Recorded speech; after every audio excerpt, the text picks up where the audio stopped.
You know, I'm crafted a reputation as an easy grader. Apparently, yeah, at least according to Skip. Yeah, exactly. He gets an A from me. I mean, if I'm going to give him an A for the Toronto performance, he gets an A from yesterday. You better go A+ on that one. Oh, which one? Yesterday or Toronto? Well, the 7, I don't give him a plus just because of the 7 turnovers, and we'll talk about that a little more in a second. But a defense that came into the league, as we all know by now, is #1 in field goal percentage defense, an excellent team defense, a well-coached team defense, made it their goal to trap him really hard, to double team him on the pick and roll, and to stay with him. And he made the adjustments, had 1 turnover in the first half, not until the end of the first half did he have his first turnover. But the shots, the next time this guy shows fear will be the first time. I mean, the shots he took over Dirk and Sean Merriman, and Sean Marion, excuse me, is no slouch on defense. No. He's a gifted defender. So the distribution, the way he pushed the tempo, I mean, the way he has kept attacking, the way he never gets flustered, never shows any lack of poise whatsoever. He's not a shooter, yet he's not afraid to take those long-range shots. And he makes them. And again, I mean, he has really infused this team at both ends of the court. I mean, that steal toward the end of the game and the dunk really took the house down. So I got to give him an A. This was his stiffest test to date. No doubt. Coming off of their biggest disappointment to date against New Orleans. Yeah. This was a huge impression on me it made. I am with you on everything you said, except I'm only going A- because of the turnovers. Okay. But let's talk about the pluses first. This was clearly his best overall game against the best overall opponent that he's faced.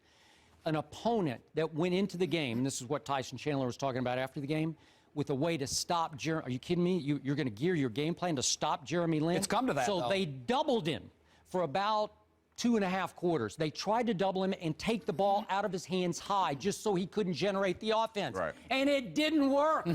That's unbelievable to me. He's a smart guy. It just didn't work. So Jeremy Lin was the guy who dug them out of a 12-point hole with 4 minutes left in the third quarter. 12 down to Dallas at home. You're in some big trouble. And he started making the shots. He said, I got to turn it back on. Then he was the guy. But Novak, too, now. Well, I agree, but Jeremy Lin was the guy who saved him late in the third quarter and early in the fourth quarter. Yeah. Then the guy who, again, flashed big clutch gene, Jeremy Lin. Yeah. I agree. Now, Novak will do it occasionally when he gets hot from 3. But you want to talk about some burial shots and some burial steals and like you said, some were pretty good defense, too. Hey, just that's what he played his tail off for 46 minutes. That's 11 more minutes than any other Knick played. Can he keep up that pace? I don't know. He's young and he's fresh and he's strong, but again, his energy and his will inspired a Knicks team to play at a level I haven't seen a Knicks team play at for years now. We haven't felt this kind of buzz around the Knicks in a decade. They've been so deadheaded, so superstar-laden. Yeah. You know, you've got the diva stars. Even with Carmelo last year, they still didn't play with much energy. He's the antithesis of what they've been, really. What they've been. He's the new Knick, the new face of the Knicks, because he's the guy who generates the energy. Okay, my only issue is sometimes he tries too hard. Yes. He tries to do too much. He feels like the weight of the Knicks world is on his shoulder.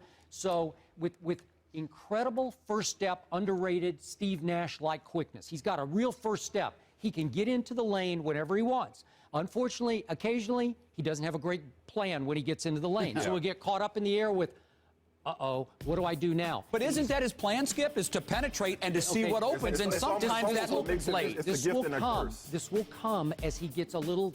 He's not Steve Nash, not yet. I'm not sure he can ever be as a passer, but sometimes he gets caught into force-up shots that they're just no good. It's a bad idea. And sometimes he gets caught into force-out passes. They're just no good because he doesn't have any idea, and they turn into turnovers. He did have one late. He took a runner through the lane that went too hard off the backboard. You see them from time to time. He will figure that out. And we're about to discuss the Melo impact. When he has one more big-time score, trust me, you won't see so much of that. Well, we'll have another option. It's almost, they come in spurts. They come in bunches. You know what I mean? Because you think it's a lack of focus that maybe he slips into? I think Skip's right about this. He tries to force the issue a little bit. I mean, his handle, he doesn't have the greatest handle. Sometimes it can be a little shaky, and we know he's not as strong. I think it's overrated that he doesn't go to his left. He goes to his left plenty. He's not as strong going to his left as he is to his right. It's probably the way of saying it. But he went...